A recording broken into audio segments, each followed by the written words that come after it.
So good afternoon, everybody, and welcome back. We had an awesome morning session, and now we're going to have an awesome, my English is failing me, session, and we're going to kick things off with an outstanding speech from a great friend of Metro21, Dave Roger. Metro21 wouldn't have happened if not for the vision and support of Henry Hillman and the Hillman Foundation. And Dave Roger has been a critical component of working side by side with us, supporting many projects, and actually being one of the folks that have also provided us with guidance and input on some of the things that you've heard us speak about earlier this morning. I could go on and on about Dave. I'm going to keep this very brief and give him the opportunity to address us. So Dave, thanks again from Jim, myself, Raj, Karen, and Rick. Dave Rogers. Thanks so much, Krishnan. Appreciate it. Thank you, everyone. Now for the awesomeness. Are you ready? So I was asked to say a few words today about how we got here. And I'm going to try not to give you the long, boring history, but a few highlights that I think are relevant to where we go from here and why we want to talk about these things. So the seeds for Metro21 were planted on the afternoon of Tuesday, February 17th, 2009. And you may wonder, why do I know that date and time so well? Because this is what prompted it right here. This was a section from the Wall Street Journal. And it says February 17th, 2009. That's why I know the date.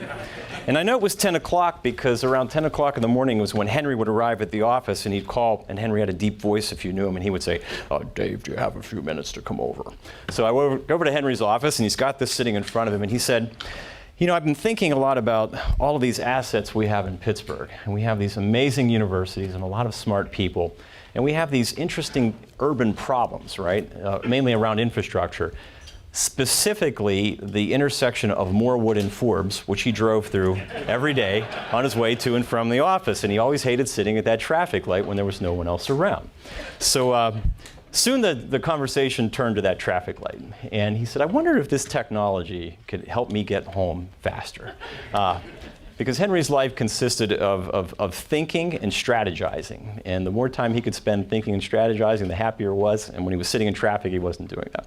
So in looking at this article, it had been an interest of ours. We've been noodling around with this idea for a while. But what synthesized it for us in that moment was Henry's thought that, look, we have these amazing assets, but we're not utilizing them to deploy this technology in Pittsburgh. We should be a world leader. We should be the place where anyone around the world who wants to see this on the ground wants to go. You've got to go to Pittsburgh if you want to see how they're using smart infrastructure.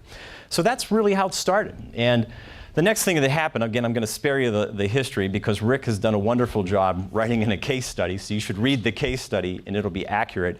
And Rick is a stickler for accuracy on these things, as I know. That's right. So I'm going to spare you the long story. But it led to a conversation with Jerry Cohen, who was the president of the university at that time. And over the course of a glass of wine with Jerry one evening, we posed this idea.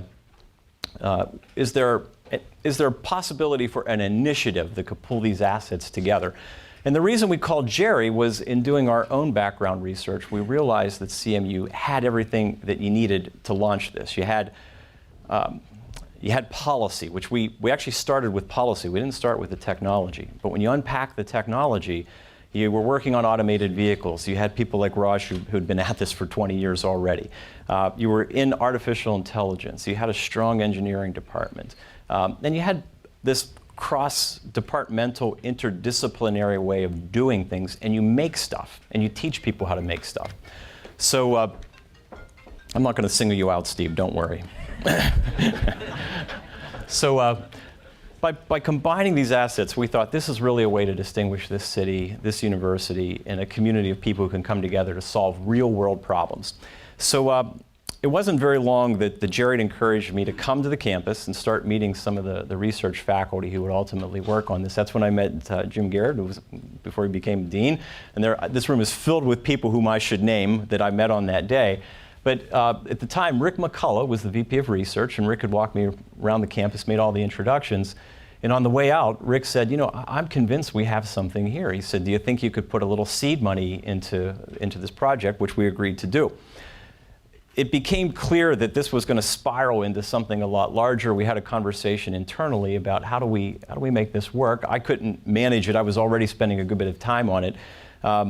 Henry and I had a conversation what type of person we would want to manage this. There was really one person we had in mind. He happened to be here at the university already, Rick Stafford. And I'm going to humiliate Rick because he hates to be praised in any way. But really, Rick was the person who put the core thinking together behind the strategy and how we could launch something that was really just an initiative and eventually became a center and then a federally funded center and now something much, much more comprehensive. I do have to give Rick McCullough credit, though. On that very day that we were meeting the research faculty, Rick said, you know, I have this vision that this can be bigger than transportation. This can be a much, much larger, more comprehensive effort. We should be looking at city data and using city data to solve lots of problems beyond transportation. We can apply this to stormwater, other areas of infrastructure. We can apply this to the way we deliver human services. He had a big, big picture in mind. And I remember saying specifically to Rick, Henry just wants to fix the signal at Forbes and Morewood. Love to take on all these other issues, but let's get started and we'll see where it goes. So it's just a way of saying when you start something, you don't quite know where it's going to go, and you have to be open to where it's going to go. But back to the point. This was about Henry and the vision for. I was supposed to speak about Henry and the vision that he had for this. So you need to know a few things about him. Okay, I mentioned he loved to strategize, right? Loved a project. Anytime there was a way to solve something and you make a project out of it, he was never afraid to grab that and try to do it. Didn't matter if we had the domain expertise or not. We could find it, we'd figure it out, but grab projects, strategize, fix things if you can. He never looked back. So when I started working for the foundation, he was already 80 years old. In my mind, he seemed like he was 60. He was seemed much younger. At 80 years old, he had lived through World War II. He was an aviator in the Navy in World War II. He would never talk about it. He wouldn't say a word about it. It was, oh no, that's in the past. What are we going to do next week? You know, what's going to happen next month? What's the strategy for the foundation in the long-term future? And if you've read anything about us, he was extraordinarily generous when he passed away last year and left a very large estate gift to the foundations to carry this work on. And Traffic 21 was really the test model for us. It showed us that we can take on large initiatives, we can help solve big problems, we can assemble talent, we can put a consortium together, we can work with government, we can work with industry in ways that we hadn't before. So in many ways, what we're going to be doing with the foundations going forward was shaped by this experience with Traffic 21. I owe a little bit more of it to Rick for that. But this was our chance to figure out how we could play a bigger role in Pittsburgh and in the world by reorienting what we do every day. And at 80 years old, Henry was already open to that idea. So another lesson from Henry is don't get locked into things. So you should have a plan, you should stay on the plan, you should try to execute on it, but you have to be able to iterate. And when the time comes to change, you have to be ready to change and move on to the next thing. And I think that's a lesson that we've learned with Traffic 21. Start Traffic 21, it's a small initiative, looks like a center. There's this opportunity to become a university transportation center. US DOT said no chance. It happened within a year. I think it was about a year. The T set is formed. Pretty soon the larger vision of forming Metro21 starts to grow, and that happens. So it's iterate, iterate, iterate, iterate, follow the opportunity. And I think we see the impact of it now. How many supported university research projects? How many community partnerships? So I'll stop there. The last thing I want to talk a little bit about is the partnership with the city and the county, which is unique to this vision that Henry had, that we can be a test bed for deployment. We've got great partners in the city and the county and in PennDOT too. We couldn't have done this if they weren't willing partners in all of it. Yeah, I'll give you this is the joke part of the lunch speech. So picture a 1950s game show, and in one side of the room you have elected officials, and in the other side of the room you have university researchers. And they're in these sequestered chambers, and it's a quiz show. And the question that's about to be asked is a math problem. And if you answer one problem correctly, you go on. If you don't, you stop.